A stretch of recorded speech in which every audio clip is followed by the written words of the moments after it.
talking a little bit more about mobile. We just had a great introduction from Alec on the ways that... thank you. Can I stand here? Is it okay? Is it okay? And we had a great introduction about the power of mobile. To have 4.1 billion phones to 5 billion in a year is just incredible. And I think in the next 12 to 18 months, there'll be more phones than people on the planet. So it's an important area to watch. But first, I want to talk to you about Lady Gaga. So this is Lady Gaga. And this is a concert in Germany about 2 months ago. And two things really surprised me about this concert. One was the Germans are really, really calm and quiet when they're watching Lady Gaga. And the second one was this. At least half the crowd had a mobile phone or a camera or both and was using that constantly throughout the concert. And it really just blew me away because here's Lady Gaga, one of the best rock and roll performers in the world right now. And it wasn't enough. We still had to have our mobile phone or our camera. We had to be sharing that experience and augmenting reality with your mobile. And it really hit me that we don't do just one thing anymore. And our mobile device is really integrated with our life and how we live our life. So here's a few reasons why mobile is so important. It's inexpensive. So compared to a laptop, desktop, television, the cost is very, very low, sometimes free. It's always on. Rarely do you turn your phone off. It's always with you constantly, and it knows where you are. The fact that your phone knows where you are is probably the single biggest difference between a television or radio or computer and your mobile, and it's really important. So it's your constant companion kind of in life.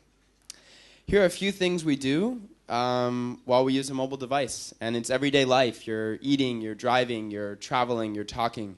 You're constantly using your mobile. Either you're talking to people or you're sending a text or maybe you're using an app in conjunction with the reality and what you're doing in life. So let me talk to you about apps. Apps are these little things on the phone that do different functions.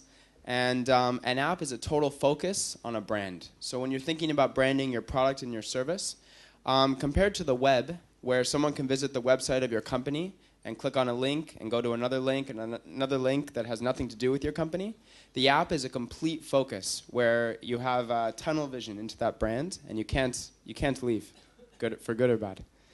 The user experience is traditionally much better. So apps take advantage of the phone in a way that it's fun to use, it's pretty, it's interesting to use. And Steve Jobs said this a couple months ago. He said that more users are searching via apps than the web. Not in total. I'm not saying that Google is going to go away, but it's a trend that, for example, if you go to London and you want to go out to dinner in London and you don't know where to go, maybe you're going to go to the App Store and find a food app or a London app and then search in that app for a restaurant. So it's an interesting trend to watch. I wanted to give you an idea globally and in the US, Asia, and Europe of smartphone penetration. And Nokia globally is still very, very big, but look at North America. North America, about 40% of smartphones is iPhone, and about 10% is Android. And Android was about 2% a year ago, so it's growing very, very fast.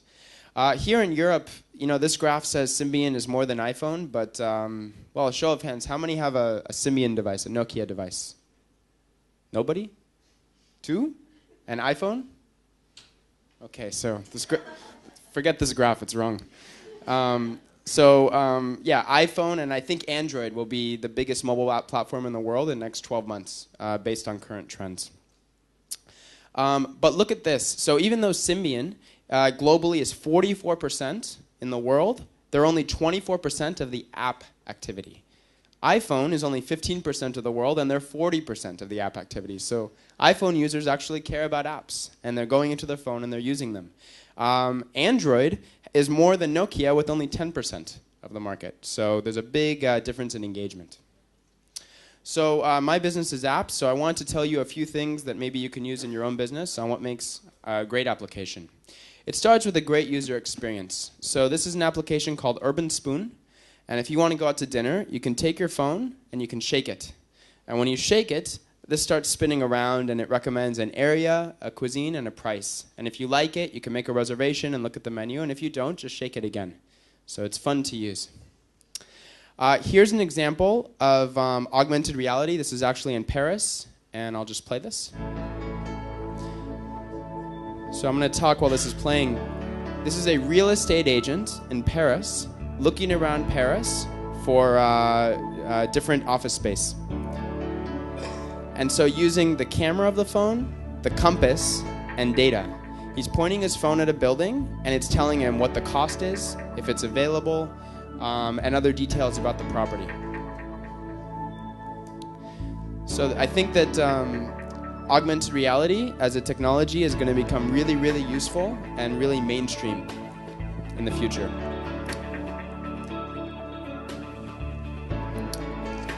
Okay, you guys get the idea. So apps have these things called push notifications, and it's like a text message or an SMS, but it comes from the application. This can be really, really useful.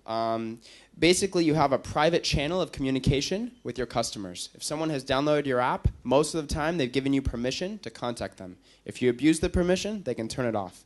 But it can be a fantastic channel to reach someone, and this message that you can send shows up from the application just like an SMS on the phone.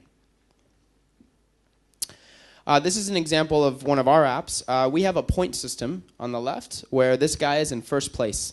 And first, you get in first place by coming back to the app, purchasing things, and making a lot of activity in the app. So he goes to a concert at the O2 Arena in London, and he gets a message like this. So because he's in first place and he's very valuable to that brand, he gets a message that invites him backstage, and he just has to show the message on his phone. What does this do? Well, first of all, it makes the person feel really good. I spent a lot of time, I spent maybe some money, I spent some activity, and now I'm being rewarded. It also, because we know where he is, we're hitting him at the perfect moment when he's at a concert and maybe he wants to go backstage because he's seeing his favorite artist. Here's another example. Sorry about the sound, it's a little loud. Now there's a better way. Not so loud. Simply point, shoot, and deposit using the camera on your cell phone. That's right, that phone, the one in your pocket. Enter the amount, take the picture. Mobile Deposit makes it picture perfect with patented image-proof technology. In seconds, receive a confirmation from your bank. Done. So I don't know if you like going to the bank, but I don't. I think apps should make everyday life easier. Here's an example where now you've taken maybe a half-an-hour process of going to the bank and putting a check in the bank into 30 seconds, where you take a picture of a check and it deposits into your account. The last thing is multiple platforms. As good as iPhone is, there's Android. As good as Android is, a lot of people have Blackberries, etc. So I would encourage you to be on as many platforms as you can. There's many services, Mobile Roadie, and many, many others that make it very easy. So there's no reason just to be on iPhone today. Here's a couple quick business models that I think work in mobile. One is m-commerce. So if you have content on iTunes, it's very, very easy to sell it in the app. Anything that's digital that can be delivered to a mobile device can be a great business. In this case, the Taylor Swift app, I think we sold $40,000 of music in 1 week. And this music was available on iTunes, but people were buying it more in the application. Sponsorship. So take a look in the bottom right, that AT&T logo. This is the app for the Miami Dolphins, and AT&T is their main sponsor. There's extraordinary possibilities to sell sponsors for your mobile application, or give them a value add. You're already a sponsor, I'm building you into my mobile application, and you can build affinity. Exclusive deals. So this is the Wynn Las Vegas. And you will get a special rate if you book through their application. So they're giving you a reason, not just look how pretty my lake is, or my rooms are, or my shops, or my restaurants, but actually a reason to download their application, hear about their special deals, and book rooms. And lastly, games. So you need to have either great content, or you need to have a game to really make money. Games, this game, obviously you've probably heard of Monopoly, is in the top 3 best-selling games of all time in the world, and it's the same on the iPhone. This game alone has done, I think, over $5 million of revenue. So, games are very expensive to produce, but they can be very, very rewarding on mobile devices. So to sum it up, I'm going to show you this really complicated graphic, but here's the point. LadyGaga.com is in the middle. So her website is in the middle. And probably for a lot of your businesses, your website is the core of what you're doing with technology. And you have other things. You have Twitter, you have Facebook, you have YouTube, you have mobile surrounding the website.